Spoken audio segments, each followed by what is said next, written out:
सभी को मेरा सादर प्रणाम। पिछले वीडियो में हमने गीता के द्वितीय अध्याय के 70 श्लोक पूर्ण किए। अब हमारे द्वितीय अध्याय में केवल 2 श्लोक बचते हैं, तो आज हम तृतीय अध्याय के भी 3 श्लोकों का पाठ करेंगे। चलिए आरंभ करते हैं। जय श्री कृष्ण। विहाय कामान्यः सर्वान् पुमाश्चरति निःस्पृहः निर्ममो निरहंकार स शांतिमति गच्छति।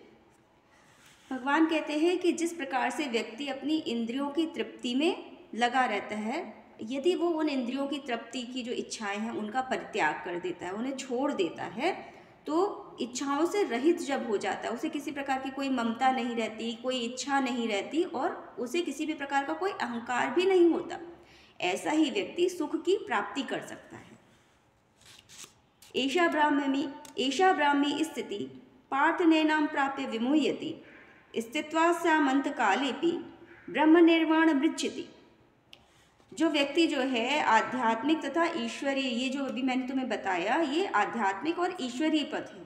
यदि कोई व्यक्ति इसको समझ ले, इस पे चलने लगे, और जब कोई व्यक्ति ईश्वरीय पथ को, जो अभी मैंने तुम्हें समझाया, वो एक ईश्वरीय और आध्यात्मिक पथ है। जब कोई व्यक्ति बिना मोहित हुए इस पर चलने लगता है, उसकी बुद्धि मोहित नहीं होती है, तो उस व्यक्ति की बुद्धि स्थिर हो जाती है, क्योंकि वो लगातार ईश्वर भक्ति और आध्यात्म पे चल रहा है। तो क्या होता है, कोई व्यक्ति जो होता है वो इस बात को जीवन के बिल्कुल अंत समय में जाके समझ पाता है। यदि ऐसा भी हो जाता है, यदि कोई व्यक्ति अपने जीवन के अंत समय में भी भक्ति को समझ लेता है, भगवान की भक्ति में अपना मन पूर्ण रूप से लगा देता है, तो उसको जो है मुक्ति की प्राप्ति होती है और वो भगवान के धाम को ही जाता है मृत्यु के पश्चात। चलिए अब तीसरा अध्याय आरंभ करते हैं। गीता तृतीय अध्याय। अर्जुन उवाच ज्यायसि चेत कर्मणस्ते मता बुद्धिर्जनार्दन तक्तिं कर्माणि घोरे मां नियोज्यसि केशव। अर्जुन कह रहे हैं कि हे भगवान, यदि आप जो है बुद्धि को, आप कह रहे हैं कि अपनी बुद्धि से आप जो है आध्यात्म को समझिए। यदि आप बुद्धि को सकाम कर्म से श्रेष्ठ मानते हैं, आप कहते हैं कि बुद्धि जो है वो सकाम कर्म, यदि आपको अपने कर्मों की इच्छा, कर्मों के फल की इच्छा किए करके जो कर्म आप करते हैं वो सकाम कर्म कहलाते हैं, तो बुद्धि जो है वो सकाम कर्मों से श्रेष्ठ है। तो फिर आप क्यों मुझसे बार बार इस युद्ध में भाग लेने के लिए कह रहे हैं? आप मुझे क्यों प्रेरित कर रहे हैं कि मैं इस युद्ध का एक हिस्सा बनूं? व्यामिश्रेणेव वाक्येन बुद्धिं मोह्यसीव मे तदेकं वद निश्चित्य येन श्रेयो हमाप्नुयाम्।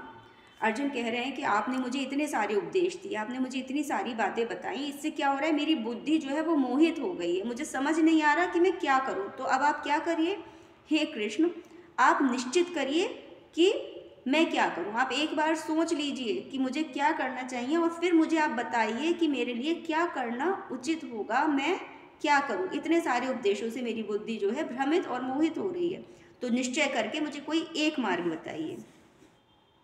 श्री भगवान उवाच लोकेस्मिन् द्विधा निष्ठा पुरा प्रोक्ता मया नघ ज्ञान योगेन सांख्यानाम कर्म योगेन योगिनाम।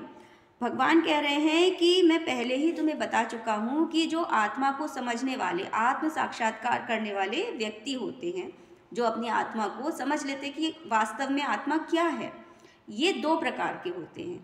एक वो होते हैं जो ज्ञान योग, यानी ज्ञान, हर चीज़ का उनको ज्ञान प्राप्त हो जाए, उसके द्वारा वो ईश्वर को प्राप्त करने की कोशिश करते हैं, चेष्टा करते हैं। और दूसरे कौन से होते हैं, जो भक्ति योग का अनुसरण करते हैं, वो भक्ति में लग जाते हैं, ईश्वर को इतना प्रेम करते हैं, इतनी भक्ति करते हैं कि वो अंत में ईश्वर की प्राप्ति कर लेते हैं। तो ये 2 प्रकार के होते हैं। आज के लिए इतना ही।